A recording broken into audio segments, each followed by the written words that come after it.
διακρίνει το παιδί και ξέρει.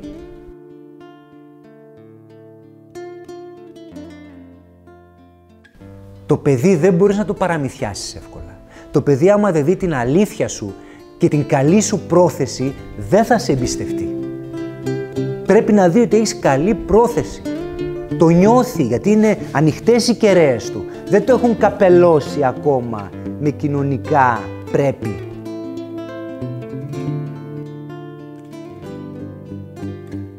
Το πιο όμορφο είναι ότι μπαίνοντας μέσα στη διαδικασία και κάνοντας τον εμψυχωτή, κάνοντας τον δάσκαλο, κάνοντας τον εκπαιδευτικό, συνειδητοποιώ ότι ξανακάθομαι στο θρανείο.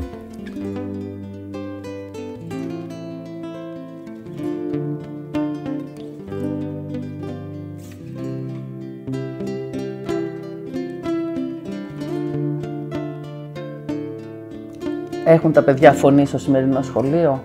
Ακούμε εμείς αυτή τη φωνή και πώς την ακούμε?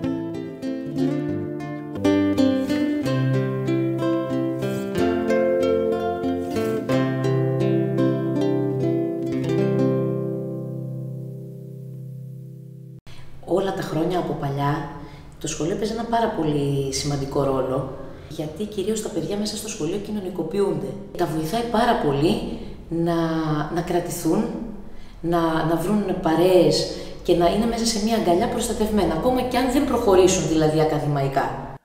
Δεν θυμάμαι ποιος το έχει πει τώρα και δεν θέλω να κάνω λάθος. Νομίζω ότι μπορεί να ήταν ο Μαρσέλ Μος, ο κοινωνιολόγος, αλλά είπε ότι θα ζήσουμε όπως παίξαμε. Και νομίζω ότι είναι του Μαρσέλ Μος. Θα ζήσουμε όπως παίξαμε. Αυτό λέει πάρα πολλά. Το παιχνίδι είναι το κλειδί που ανοίγει τα πάντα. Ακόμα και εμείς ως ενήλικες, νομίζω ότι πραγματικά έχουμε ένα πολύ βαθύ και έτσι έντονο χαμόγελο όταν ξαφνικά βρεθούμε σε μια παιχνιδιάρικη διάθεση, μια παιχνιδιάρικη κατάσταση, πόσο μάλλον τα παιδιά που είναι η φυσική τους κατάσταση. Το παιχνίδι είναι το πάντα για τα παιδιά και για όλους μας. Δηλαδή τα παιδιά μαθαίνουν μέσα από το παιχνίδι. Αυτός είναι ο φυσικός τρόπος να μάθεις. Μέσα από το παιχνίδι. Με την περιέργεια έτσι, που σε οδηγεί, την ελεύθερη έκφραση. Είναι πάρα πολύ σημαντικό. Και τα παιδιά πια δεν έχουν ελευθερία καθόλου. Το 2020 το Υπουργείο Παιδείας αφαίρεσε όλα τα μαθήματα επιλογής, στην ουσία και όλα τα μαθήματα τέχνης. Από το Λύκειο καταργήθηκαν εντελώς. Αυτό για μένα ήταν μια μεγάλη πληγή, γιατί εκεί που ονειρεύεσαι ένα σχολείο περισσότερο δημιουργικό για τα παιδιά, αρχίζει να απογυμνώνεται και να μένει, ας πούμε, ο στεγνός κορμός του. Όσο και να θέλουμε να το καλύψουμε αυτό, δεν καλύβεται, γιατί νομίζω ότι τα παιδιά από την παιδική τους ηλικία ζουν μέσα από το παιχνίδι. Όσο τους στερείς το παιχνίδι, βία ενηλικιώνονται. Οποιαδήποτε ώρα χαθεί από τα μαθηματικά και από την γλώσσα, που θεωρούνται τα πρωτεύοντα μαθήματα, βάζουν στην άκρη τη μελέτη περιβάλλοντος, βάζουν στην άκρη τα καλλιτεχνικά, στην άκρη τη μουσική, στην άκρη τη γυμναστική, για να μην χαθεί η απαιτούμενη ύλη που ζητάει το Υπουργείο Παιδείας να ολοκληρωθεί κατά τη διάρκεια του έτους στα μαθηματικά και στη γλώσσα. Το μυαλό δηλαδή να δουλεύει, όχι η καρδιά, όχι τα χέρια, όχι τα πόδια, όχι τα συναισθήματα. Κάθε μάθημα θα πρέπει να το κάνεις και με τέχνη. Υπάρχει ένας καταπληκτικός τύπος στο ίντερνετ, ο οποίος έχει βγάλει μια διάλεξη στο TED, σε αυτήν την ωραία πλατφόρμα με τις διαλέξεις, που λέει Dance vs PowerPoint. Δηλαδή, αντί για PowerPoint, να πατάς ένα κουμπάκι και να βλέπεις slides, να έχεις χορευτές. Και κάνει μια καταπληκτική διάλεξη, η οποία μιλάει για πυρηνική φυσική και είναι ο ίδιος μέσα στη μέση. Ξαφνικά έρχονται κάτι χορευτές και τον σηκώνουν και μιλάει για τα μόρια, τα άτομα, τα ηλεκτρόνια. Και μέσα σε 10 λεπτά, εγώ που είμαι λίγο σκράπας στις θετικές επιστήμες, κατάλαβα πάρα πολλά πράγματα για το ηλεκτρόνιο και είπα τι ενδιαφέρον που είναι, έτσι όπως το έδειχνε. Και σταματάει μετά και λέει τι έχει κάνει, τι έχει προσπαθήσει να κάνει στη χώρα του και ότι αυτό έχει γίνει ένας τρόπος να ενσωματωθούν χορευτές, με έναν τρόπο απέδειξε ότι είναι και αρκετά καλό και για την οικονομία της χώρας το να μπουν οι χορευτές. Και κάνουν παρουσιάσεις σε πολύ υψηλό επίπεδο, μεταπτυχιακό, διδακτορικό, με χορευτές. Όλα τα μαθήματα πρέπει να γίνονται μέσα από την τέχνη. Είναι ένας τρόπος να κουμπίσει και να αγγίξει τα παιδιά και να λειτουργήσουν και να εκφραστούν. να δημιουργήσουν, να μην είναι παθητικοί δέκτες, να εκφραστούν, να βγάλουν τον εαυτό τους. Είναι ένα πολύ έτσι, ισχυρό παιδαγωγικό εργαλείο κατά του κοινωνικού αποκλεισμού. Και τι σημαίνει με αυτό? Σημαίνει ότι μέσα από την τέχνη, όπως και από το ελεύθερο παιχνίδι, το παιδί, και ειδικά ένα παιδί το οποίο έτσι μπορεί να νιώθει περιθωριοποιημένο και μπορεί να νιώθει ότι ζει σε συνθήκες ζωής που δεν μπορούν να αλλάξουν, μέσα και από τη μετάπλαση των υλικών, αλλά και από τη δημιουργία των δικών του φανταστικών ιστοριών, αρχίζει να νιώθει ότι μπορεί να αλλάξει, είναι ικανό να αλλάξει την πραγματικότητά του. Γι' αυτό ο συμβολισμός και στο ελεύθερο παιχνίδι, αλλά και στο κομμάτι της τέχνης, είναι πάρα πολύ ισχυρός, γιατί ακριβώς αφορά τα παιδιά από όλα τα κοινωνικά στρώματα. Αυτό που μου αρέσει πάρα πολύ είναι ότι βλέπεις παιδιά τα οποία μπορεί να είναι πολύ ντροπαλά και στο τέλος να είναι ελεύθεροι άνθρωποι, να μπορούν να εκφραστούν, να τους βλέπεις ότι μπορούν να κινηθούν στους διαδρόμους του σχολείου, ότι ναι, έχω πετύχει. Και αυτό είναι πάρα πολύ μεγάλο πράγμα, να καταλάβει το παιδί ότι μπορεί να πετύχει κάτι. Και όταν το πετύχει, αλλάζει σαν άνθρωπος. Εμένα με έχει σφραγίσει λίγο ο Λέο Μπουσκάλια, κάποια βιβλία που διαβάζαμε όταν ήμασταν παιδιά. Το να ζεις, να πας να μαθαίνεις, ας πούμε. Η αγάπη, ο πατέρας μου. Όλα αυτά τα βιβλία είχαν ένα σπόρο μέσα που έλεγε ότι δάσκαλος είναι αυτός που μπορεί να σε οδηγήσει απαλά πίσω στον εαυτό σου. Μ' αρέσει όλη αυτή η φράση. Είναι κάποιος που οδηγεί σίγουρα. Είναι κάποιος που έχει αποφασίσει ότι θα έχει μια ηγετική θέση. Ότι σε αυτήν εδώ την ομάδα οδηγεί. Ο κόσμος χρειάζεται αρχηγούς, δεν χρειάζεται τυράννους. Αυτό είναι το ένα. Να οδηγήσει απαλά. Δεν είναι με το μαστίγιο. Άρα να οδηγήσει απαλά κάποιον πίσω στον εαυτό του. Για να πας πίσω στον εαυτό σου, έχω την αίσθηση ότι πρέπει να κάνεις ένα μεγάλο ταξίδι έξω από τον εαυτό σου.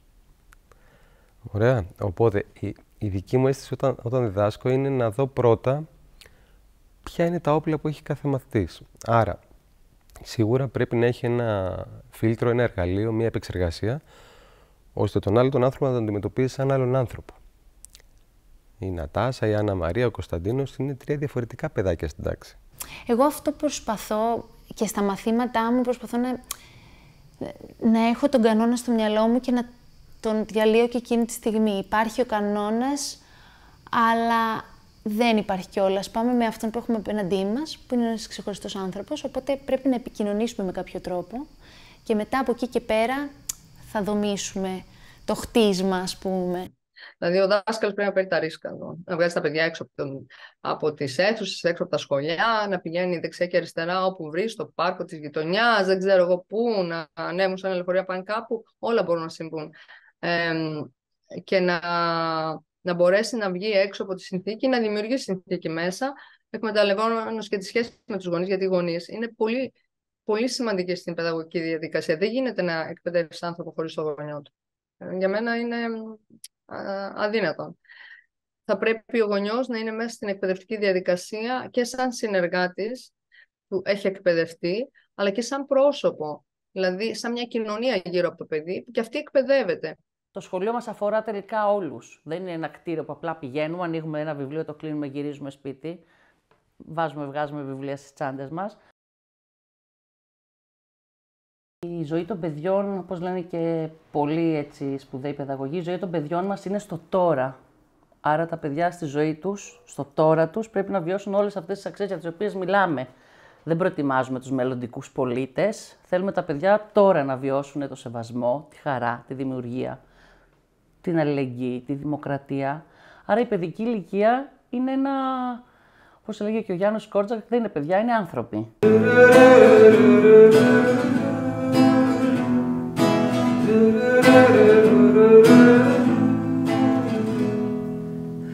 Πώς μπορούν να πουλάνε, να χωράσουν δική σε κανέναν, δεν ανήκει η αυγή. Για μας εδώ, καφετή είναι ιερό, ακόμα και το φίλο το ξέρω. Και στο χώμα ξανά επιστραφεί, για να γίνει τροφή. Κι όλα είναι κύκλος, όλα αγκαλιά. Κάθε μονοπάτι και κάθε καριολιά και του ουρανού, το κάθε αστέρι. Μα η Wicca θα πονά, γι' αυτά εδώ τα μέρη, για αυτούς αδερφές μου στα πλάι.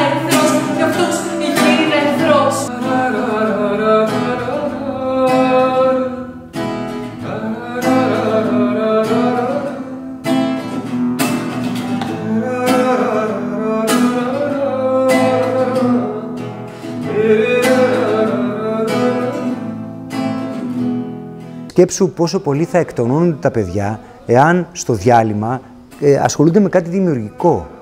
Εάν τα μαθήματα, ας πούμε, μελέτη περιβάλλοντος, θεωρείται όχι δευτερεύον μάθημα, τριτεύον, τεταρτεύον, τελείως του πεταμού. Δηλαδή, αν, ας πούμε, ο δάσκαλος αρρωστήσει και χάσουν μια ώρα μαθηματικά ή μια ώρα γλώσσα, συντακτικό, θα πούνε αφήστε τη μελέτη περιβάλλοντος στην άκρη.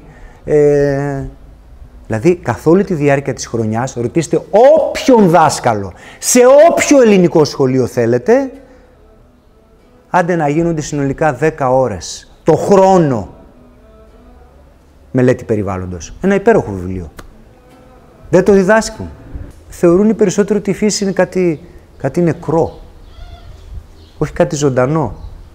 Μέχρι πριν από λίγα χρόνια, σε κάποια βιβλίο του Δημοτικού, που χωρίζει τα έμψυχα με τα άψυχα, έβαζε τα φυτά στα άψυχα. Και μετά αναρωτιόνται, μα γιατί βάζουν φωτιά στα δάση, γιατί δεν προστατεύουμε τα δάση, γιατί δεν προστατεύουμε τις παραλίες, γιατί δεν σώζουμε τα ζώα. Πώς θα τα ζώσει, αφού του έχεις μάθει από μικρό ότι η μελέτη περιβάλλοντος δεν είναι και τόσο σημαντικό μάθημα. Τώρα συγκεκριμένα μιλούσα με ένα παιδάκι και μου είπε το εξής που δεν το είχα σκεφτεί. Γιατί οι καρέκλες μας στο σχολείο είναι αυτές οι σκληρές ξύλινες καρέκλες? Και αυτό δεν το είχα σκεφτεί πραγματικά. Δηλαδή, ακόμα και οι καρέκλες που κάθονται τα παιδιά 8 ώρες είναι άβολες και σκληρές, όπως ήταν παλιά. Καρέκλες που αν καθίσουμε και εμείς για λίγη ώρα να παρακολουθήσουμε κάτι, θα πιαστούμε. Τα παιδιά με τόση ζάχαρη που έχουν όλα τα προϊόντα του κηλικείου, ανεβαίνει όλοι αυτοί, οι ορμόνες ανεβαίνουν και θέλουν να εκραγούν με τη ζάχαρη και μετά τους βάζουν μες στα σχολεία, τους βάζουν να κάθονται σε μια καρέκλα και τους λένε ακίνητοι. Πώς θα γίνει? Το έχεις ταΐσει το παιδί με τόση ζάχαρη στο διάλειμμα και θέλεις να μείνει ακίνητο? Το παιδί δεν μπορεί να συγκεντρωθεί. Αρχίζουν μετά. Δεν παρακολουθεί με το ίδιο ενδιαφέρον όλα τα μαθήματα. Σοβαρά. Ευχαριστώ τον Θεό. Πώς είναι δυνατόν σε ένα παιδί να του αρέσουν όλα τα μαθήματα το ίδιο? Το παιδί από τη στιγμή που αρχίζει και ανακαλύπτει, του επιτρέπουμε μάλλον να ανακαλύψει τον εαυτό του, του επιτρέπουμε να επικοινωνήσει με τους άλλους, να τους καταλάβει, σημαίνει ότι αλλάζει και η άποψή του γενικότερα και για τη γνώση, και για το σχολείο, άρα και για τη γνώση, άρα και για τον κόσμο. Και αυτό είναι πάρα πολύ σημαντικό να γίνεται μέσα από βιωματικές διαδικασίες, δηλαδή μέσα από το παράδειγμα. Η εκπαίδευση είναι hands-on, δηλαδή με πράγματα που κάνουν τα ίδια, τα βιώνουν και μαθαίνουν μέσα από αυτά. Όπως δηλαδή είναι ο φυσικός τρόπος ενός παιδιού να πειραματίζεται. Για να μπορέσουν μετά να πάνε σε έννοιες υψηλότερες, ας πούμε, και να χτίσουν βαθύτερα κομμάτια, βαθύτερες γνώσεις πάνω σε αυτά και όχι απλώς να παπαγαλίζουν και να κάνουν απλώς πράξεις. Και να ξέρουν τι είναι κλάσμα και τι είναι δεκαδικός, δεν σημαίνει τίποτα αυτό. Βραβεύτηκε ένας σπουδαίος Έλληνας μαθηματικός που είναι και αστροφυσικός και λέει ότι στην Ελλάδα αυτό που πρέπει να προσεχθεί στην εκπαίδευση είναι ότι δεν μπορεί να δίνεται ύλη στα μαθηματικά. Μιλάει για τα μαθηματικά αυτός. Ότι πρέπει να πηγαίνουν με το πρόβλημα, με την εμπειρία, δηλαδή με τα αφηγήματα. Ή, ας πούμε, δεν μπορεί το παιδί να κάνει γεωγραφία χωρίς να έχει την αντίληψη της σημαντικότητας της γεωγραφίας, ότι η γεωγραφία στείνει την ιστορία. Και μιλάμε για γεωπολιτική πια.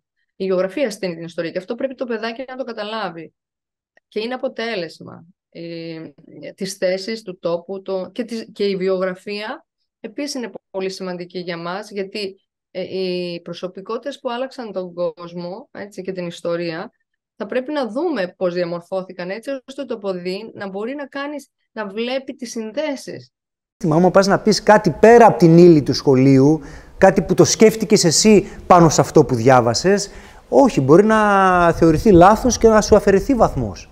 Δεν δικαιούσε να πεις κάτι που σκέφτηκες εσύ ή να το γράψεις, το οποίο δεν υπάρχει γραμμένο από αυτόν που έγραψε το βιβλίο. Θα θεωρηθεί λάθος. Τι σχολείο θέλουμε για αυτά τα παιδιά? Θέλουμε ένα σχολείο ανοιχτό, θέλουμε ένα σχολείο δημοκρατικό, ένα σχολείο που ακούει τις απόψεις των παιδιών, ένα σχολείο που σέβεται τα παιδιά, τα ενδιαφέροντά τους, τις επιθυμίες τους, που όλα αυτά είναι στο επίκεντρο της εκπαιδευτικής διαδικασίας. Αυτός είναι ο τρόπος που εμείς μπορούμε να προσφέρουμε, να βοηθήσουμε στο να οικοδομηθεί αυτό το ευτυχισμένο παρόν των παιδιών, που αποτελεί ούτως ή άλλως και ένα πολύ σημαντικό μεθοδολογικό εργαλείο και της παιδαγωγικής Φρενέ, αλλά και άλλων σπουδαίων παιδαγωγών. Ήδη ανέφερα τον Σάμερχιλ και τον Νίλ, ο οποίος 100 χρόνια πριν στο σχολείο έκανε τις συνελεύσεις των παιδιών, αρχίζουν τα παιδιά ξαφνικά να νιώθουν πολύ διαφορετικά το σχολείο. Νιώθουν ότι το σχολείο είναι μέρος της ζωής τους, ότι τους ανήκει, ότι μπορούν να συνδιαμορφώσουν τη ζωή τους και την πραγματικότητά τους. Και άρα, αν από αυτή τη μικρή ηλικία νιώθουν ότι μπορούν να συνδιαμορφώσουν τη ζωή τους, σημαίνει ότι μεγαλώνοντας θα νιώθουν και πιο ικανά να εμπλακούν και σε συλλογικές διαδικασίες και σε κοινωνικές δράσεις, προκειμένου να αλλάξουν τις συνθήκες ζωής τους. Δυστυχώς τα παιδιά από την 4η με 5η δημοτικού χρειάζονται έξτρα μαθήματα για να μπορούν να ανταποκρίνονται στις απαιτήσεις του σχολείου. Που είναι τρομερό.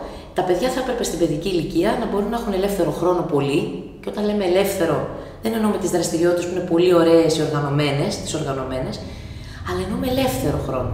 Θα έπρεπε δηλαδή να τελειώνει το σχολείο και τα παιδιά μετά να έχουν χρόνο για παιχνίδι. Γενικά, ό,τι στραβό υπάρχει, το υφιστάμεθα όλοι. Γιατί και σαν καθηγητές δάσκαλοι και σαν γονείς και οι ίδιοι. Δηλαδή, μέσα σε αυτό το παράλογο του ελληνικού σχολείου, πληρώνουμε πάρα πολλά χρήματα και ως γονείς για να πάνε τα παιδιά μας και να κάνουν όλες αυτές τις δραστηριότητες που θα έπρεπε να υπάρχουν στο σχολείο, για να πάνε τα παιδιά, αν είναι δυνατόν, να τα κάνουν το απόγευμα, φεύγοντας από το σχολείο. Να κάνουν τον αθλητισμό, να βρεθούν στη φύση, αν βρεθούν ποτέ, Σαββατοκύριακα, να κάνουν δραστηριότητες σε ομάδες κτλ. Να κάνουν τις ξένες γλώσσες. Αυτό είναι ένα από τα πιο ακαθόδη θέματα. Υπάρχουν τα αγγλικά και τα γαλλικά και τα γερμανικά στα σχολείο, αλλά τα παιδιά πρέπει να πάνε στο φροντιστήριο για να μάθουν ξένες γλώσσες. Και οι γονείς να πληρώσουν όλα αυτά τα λεφτά. Αυτό είναι ένα παράλογο που θα έπρεπε κανονικά όλοι να βγαίνουν συνέχεια έξω και να φωνάζουν, τραβάνε τα μαλλιά τους. Γιατί? Ποια είναι η δημόσια δωρεάν παιδεία? Δεν υπάρχει. Άρα εκεί, επειδή είμαστε μεγάλοι άνθρωποι πια, 45-46 χρόνια τώρα δηλαδή, μέσα σε ένα εκπαιδευτικό σύστημα που στην ουσία δεν έχει αλλάξει, λες, θα ήθελα ένα δημόσιο σχολείο στο οποίο να μην αναγκάζεται ο γονιός να πληρώνει μετά το μεσημέρι, αν θέλει να το πάει το παιδί του κάπου να κάνει κάτι άλλο και αυτά τα λεφτά να τα διαθέσει μέσα στο ελληνικό σπίτι, δηλαδή στις ίδιες τις ανάγκες. Πολλές φορές αυτό έλεγα. Όταν στα παιδιά έκανα σχέδιο τα Σαββατοκύριακα για να μην πηγαίνουν έξω να πληρώνουν οι γονείς τους έλεγα αυτά τα λεφτά να πει στο μπαμπά και στη μαμά να τα χρησιμοποιήσετε για σας. Να πάτε μια βόλτα όλοι μαζί, να πάτε κάπου να φάτε όλοι μαζί. Νομίζω έχει μεγαλύτερη αξία από το να πάμε να τα δώσουμε κάπου σε κάποιο φροντιστήριο.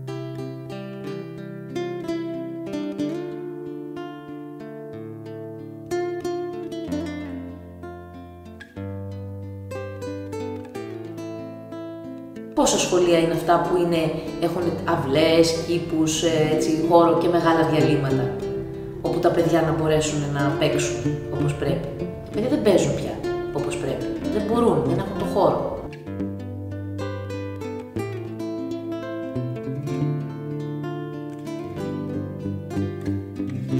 Μέσα λοιπόν σε ένα πλαίσιο που δεν έχει και δεν υπάρχει κατάλληλη υλικοτεχνική υποδομή, αλλά αντίθετα είναι σχολεία μέχρι και επικίνδυνα. Δηλαδή, αν πει κανείς σε σχολή, πολλά από τα σχολεία τελείως ακατάλληλα. Το μοντέλο του είναι, ας το πούμε, φυλακής, δηλαδή τα κάγκελα γύρω-γύρω, τα θρανία μέσα στις τάξεις βαλμένα το ένα πίσω από το άλλο, τα παιδιά μιλάνε σε μια πλάτη. Και κάθονται και σε αυτές τις σκληρές καρέκλες που έλεγε και το παιδάκι, ενώ ο καθηγητής κάθεται σε πιο μαλακή καρέκλα. Αλλά πάρα πολλοί εκπαιδευτικοί πραγματικά δίνουν την ψυχή τους. Και αν υπάρχει ακόμα το σχολείο αγκαλιά, οφείλεται, και το λέω και πραγματικά, δηλαδή ανατριχιάζω γιατί σκέφτομαι πολλούς συναδέλφους, όλα αυτά που προσπαθούν να κάνουν από το τίποτα με τα παιδιά. Από το τίποτα. Δεν θα ξεχάσω ποτέ στην 4η δημοτικού μία δασκάλα που θα έφευγε επειδή τέλος πάντων είχε μείνει έγκυρος και έπρεπε να σταματήσει και όλα τα παιδιά κλαίγαν. Όλα τα παιδιά κλαίγαν. Κάτι κέρδισε αυτή η δασκάλα. Κάτι τους κέρδισε. Έχουν τα παιδιά φωνή στο σημερινό σχολείο? Ακούμε εμείς αυτή τη φωνή και πώς την ακούμε? Ένας τρόπος λοιπόν για να ακούσουμε αυτή τη φωνή είναι το κομμάτι των συνελεύσεων των παιδιών, που σημαίνει ότι σχηματίζουμε τους κύκλους μας και με ισότιμους όρους συμμετέχουμε λέγοντας τις απόψεις μας, λύνοντας τις διαφορές μας, επιλύοντας συγκρούσεις, προτείνοντας κάποιες ιδέες που νιώθουμε ότι θα κάνουν καλύτερη τη ζωή μας στο σχολείο. Αυτό έχει μια πολύ μεγάλη σημασία, γιατί ξαφνικά τα παιδιά νιώθουν ότι είναι σημαντικά. Νιώθουν ότι κάποιος τα αναγνωρίζει, ότι λέω κάτι και ακούγεται. Νιώθουν ότι το σχολείο τα αφορά, είναι μέρος της ζωής τους και μπορούν και αυτά να πούν τη γνώμη τους και να αποφασίσουν για το τι θα συμβαίνει στο σχολείο. Εμείς οφείλουμε να τα ακούσουμε προσεκτικά και αυτό με πάει αμέσως στο πολύ σημαντικό άρθρο της Σύμβασης για τα Δικαιώματα των Παιδιών, που είναι το άρθρο 12, που έχει να κάνει με την ελευθερία έκφρασης των παιδιών, που σημαίνει ότι εμείς πρέπει να λαμβάνουμε πολύ σοβαρά υπόψη την άποψη των παιδιών για θέματα που αφορούν τη ζωή τους.